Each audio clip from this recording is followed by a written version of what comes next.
তো hello travel শুটার্সের বন্ধুরা, আশা করি সবাই ভালো আছেন। আজকের আবহাওয়ার আপডেট নিয়ে এলাম আপনাদের জন্য এবং আপনাদের জানিয়ে রাখি 25শে ডিসেম্বর থেকে তাপমাত্রা আরও কমতে চলেছে। মানে এক কথায় বলা যেতে পারে ঠান্ডা আরও বাড়তে চলেছে আমাদের বাংলায়। এছাড়া আপনাদের জানিয়ে রাখি আসতে চলেছে 2026 এবং বছরের শুরুতেই একটা বৃষ্টির সম্ভাবনা দেখা যাচ্ছে আমাদের দক্ষিণবঙ্গে। এই সমস্ত বিষয় নিয়ে আলোচনা করব। চলে আসি বৃষ্টি ও বজ্র মুডে। প্রথমেই আপনাদের দেখাই কবে নাগাদ বৃষ্টির সম্ভাবনা তৈরি হচ্ছে। দেখুন, বঙ্গোপসাগরে এই মুহূর্তে নতুন কোনো ঘূর্ণাবর্ত সেইভাবে লক্ষ্য করা যাচ্ছে না। হ্যাঁ, বৃষ্টি হয়তো হবে আন্দামানের দিকে, হবে আমাদের দক্ষিণ ভারতে, শ্রীলঙ্কায়। তবে বাংলায় আপাতত বৃষ্টি নেই, বা এবছরে 2025-এ কোনো রকম বৃষ্টি আমাদের বেঙ্গলে হবে না। বেঙ্গল বলতে বেঙ্গল জোনের কথাই বলছি, মোটামুটি পশ্চিমবঙ্গ, বাংলাদেশ, ত্রিপুরা, আসাম, এই 4টি অঞ্চলের আপডেট দিয়ে থাকি। তো সেই অঞ্চলে বৃষ্টি এই বছর আর নেই। কিন্তু 2026-এর শুরুতে 4-5 তারিখ নাগাদ, এক্স্যাক্টলি বলতে গেলে 5 তারিখ নাগাদ কিন্তু কিছু মেঘের প্রবেশ ঘটবে এবং কলকাতা সহ খড়গপুর, হলদিয়া, এদিকে পূর্ব পশ্চিম মেদিনীপুর, তারপরে বেলদা, বালিচক, ঝাড়গ্রাম, কোলাঘাট, উলুবেড়িয়া, রাজপুর, সোনারপুর, শ্রীরামপুর, ডায়মন্ড হারবার, তারপরে হুগলি, চুঁচুড়া, পান্ডুয়া, চাকদা, বর্ধমান, কৃষ্ণনগর, এই সমস্ত অঞ্চলে বৃষ্টির সম্ভাবনা থাকছে। এবং আমাদের উত্তরবঙ্গেও কিন্তু বৃষ্টি দেখা যাবে। তবে সেই বৃষ্টি ভারী নয়, হালকা মাঝারি। কিন্তু এই শীতের মধ্যে একটু বৃষ্টি মানেই বুঝতে পারছেন পরিস্থিতিটা একটু অন্যরকম। এই আপডেটটা পরবর্তী সময় হয়তো আরও অন্যরকম দিকে যাবে, কারণ আজকে সবে 22 তারিখ, 22শে ডিসেম্বর 2025, আর আমরা 5 তারিখের কথা বলছি। তাই 5ই জানুয়ারি পরিবর্তন অনেকটাই হতে পারে। তবে যেটা দেখলাম সেটাই আপনাদের সঙ্গে আলোচনা করলাম। এবার দেখে নিই নতুন ঘূর্ণাবর্ত কিছু দেখা যাচ্ছে কি না। তো সেক্ষেত্রে আপনাদের জানাই, আরব সাগর কিংবা বঙ্গোপসাগরে নতুন কোনো ঘূর্ণাবর্ত হচ্ছে না বা থাকছে না। কিন্তু ওই যে 5 তারিখ নাগাদ যে বৃষ্টিটা হওয়ার কথা, যার জন্য 4 তারিখ নাগাদ একটি ঘূর্ণাবর্ত আমাদের দক্ষিণবঙ্গের কাছে বঙ্গোপসাগরে কিন্তু লক্ষ্য করতে পারছি। এগুলো সব পরবর্তী যে আপডেট, তাতে আপনাদেরকে জানাবো সেই বৃষ্টিটা কবে নাগাদ হবে। আপাতত তো 5 তারিখ দেখতে পাচ্ছি, তবে সম্ভাবনাও রয়েছে। এবার আমরা চলে যাই অন্যান্য আপডেটগুলোতে। তাপমাত্রা নিয়ে আলোচনা করব। ঠান্ডা বাড়তে চলেছে 25শে ডিসেম্বর থেকে, সেটা দেখাবো। কিন্তু এই মুহূর্তের উপগ্রহ চিত্র বলছে আমাদের ভারত মোটামুটি পরিষ্কার, তবে উত্তর ভারতে কুয়াশা মারাত্মকভাবে রয়েছে। এছাড়া কিছু ছিটেফোঁটা মেঘ মধ্য ভারতে থাকলেও আমাদের বাংলার আকাশ একেবারেই মেঘমুক্ত।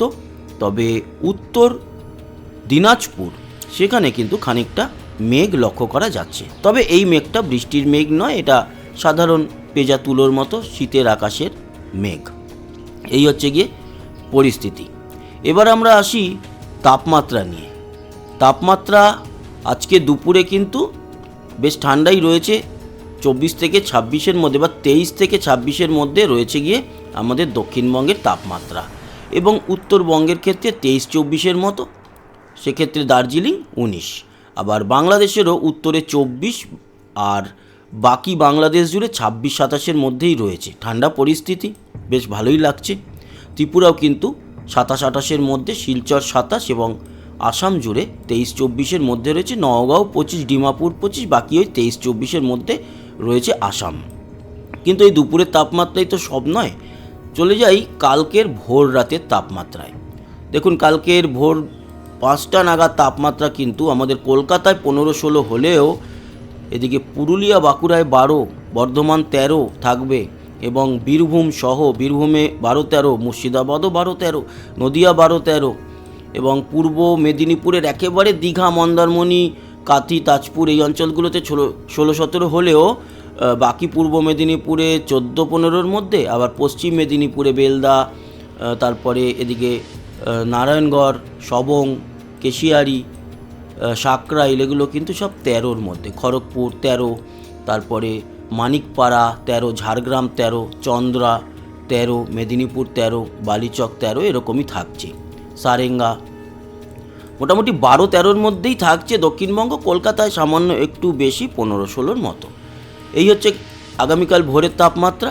মালদায় 13, বালুরঘাটে 13 এবং এদিকে 12-13-র মধ্যে উত্তর দিনাজপুর, শিলিগুড়িও 13, আলিপুরদুয়ার সহ কোচবিহার ওই দিকটাও 12-13ই রয়েছে বা থাকবে কালকের ভোর রাতে। দার্জিলিং পৌঁছে যাবে 8-এ।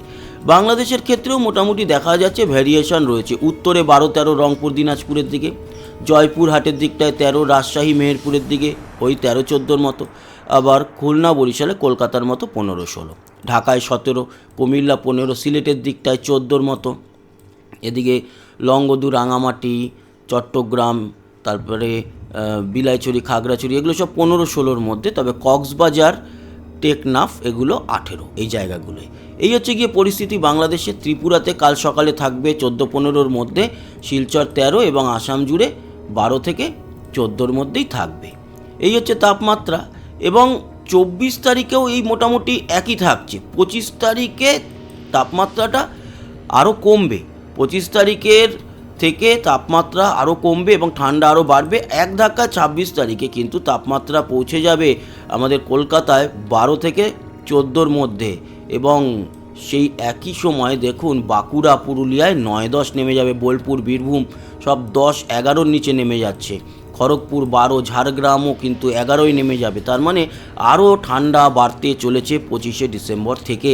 এবং আমরা যদি উত্তরবঙ্গ দেখি সেক্ষেত্রেও কিন্তু 12-13-র মধ্যেই থাকবে, দার্জিলিং 8ই থাকবে। মানে উত্তরবঙ্গের ক্ষেত্রে খুব একটা পরিবর্তন না হলেও দক্ষিণবঙ্গে পরিবর্তন থাকছে। এবং বাংলাদেশেও কিন্তু 12-13-র মধ্যেই নেমে আসছে, ঢাকাও 15-ই নেমে আসছে বা 14-15-ই নেমে আসছে, চট্টগ্রামের দিকেও 15, লংগদু, রাঙামাটি সবই কিন্তু দেখুন, খাগড়াছড়ি 12-ই নেমে আসছে।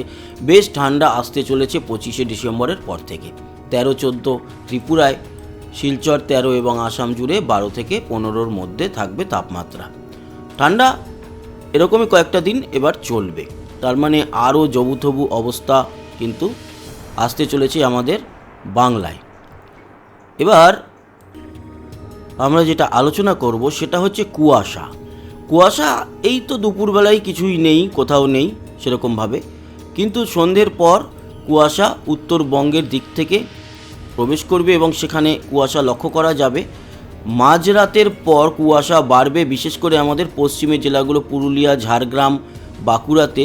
আর আমাদের উত্তরবঙ্গে ভারী কুয়াশা থাকবে, দেখতে পাচ্ছেন কোচবিহার, আলিপুরদুয়ার, শীতলকুচি, দিনহাটা, শিলিগুড়ি এবং উত্তর দিনাজপুরের ইসলামপুর, ফুলহারা, কাঁচনা এই জায়গাগুলো, জলপাইগুড়ি, ধূপগুড়ি কুয়াশায়, ভারী কুয়াশায় কিন্তু ঢাকবে। ত্রিপুরায় ভারী কুয়াশা, চট্টগ্রামের দিকে ভারী কুয়াশা থাকবে। বাংলাদেশের উত্তরে পঞ্চগড়, বোদা, তারপরে হাতিবান্ধা, রংপুর, ঠাকুরগাঁও এই অঞ্চলগুলোতে ভারী কুয়াশা দেখা যাবে কাল ভোর রাতে। ভিজিবিলিটি সমস্যা সেখানে হবে এবং দিনের বেলাতে সেখানে বা সেই অঞ্চলে কোথাও কুয়াশা না থাকলেও ভোর রাতের দিকটায় বা মাঝরাতের পর কিন্তু রেগুলার আমরা দেখতে পাচ্ছি ভারী থেকে অতি ভারী কুয়াশা দেখা যাবে। ঘন কুয়াশা যাকে বলা হয়, সে কুয়াশা আমাদের উত্তরবঙ্গে বেশি থাকবে, দক্ষিণে থাকবে, তবে দক্ষিণের কুয়াশা থাকবে হালকা পাতলা। তো বন্ধুরা, এই ছিল আজকের আলোচনা আবহাওয়া নিয়ে। আশা করি ইনফরমেশনগুলো আপনাদের কাজে লাগলো। সবাই ভালো থাকবেন, সুস্থ থাকবেন। আবার দেখা হচ্ছে, ততক্ষণের মতো টাটা।